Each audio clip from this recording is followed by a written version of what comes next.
Hi friends, welcome back to positive talks. నేను కొన్ని situations చెప్తాను. మనం అక్కడ బెటర్ సైలెంట్గా ఉంటే చాలా చాలా చాలా బెస్ట్ అని నా ఫీలింగ్.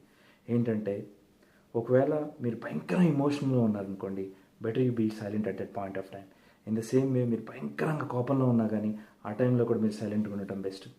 ఒకవేళ మీరు ఇప్పుడు మాట్లాడితే కనుక ఒక రిలేషన్షిప్ బ్రేక్ అయిపోతుంది, లేదంటే అది ఎనీ రిలేషన్షిప్ బ్రేక్ అవుతుంది అని మీకు అనిపిస్తే కనుక ఆ మూమెంట్లో సైలెంట్గా ఉండటం బెస్ట్.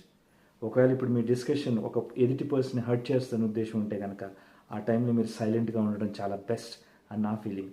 అంతేకాదు, ఎదుటి వాళ్ళు చెప్తున్నది మీకు చాలా ఇంపార్టెంట్ అనిపించినప్పుడు, ఓకే, అండ్ వాళ్ళు మీరు కాన్సన్ట్రేట్గా వినాలి అనుకున్నప్పుడు బెస్ట్ థింగ్ ఏంటంటే మీ మొబైల్ని ముందు సైలెంట్లో పెట్టి పక్కన పడేసేయండి.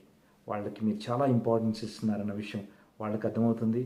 ఇన్ ద సేమ్ వే మనకు కూడా వాళ్ళు మనకి ఎంత ఇంపార్టెంటో చెప్పినట్టు అవుతుంది. అర్థమైందా? సో ఎక్కడ సైలెంట్ ఉండాలో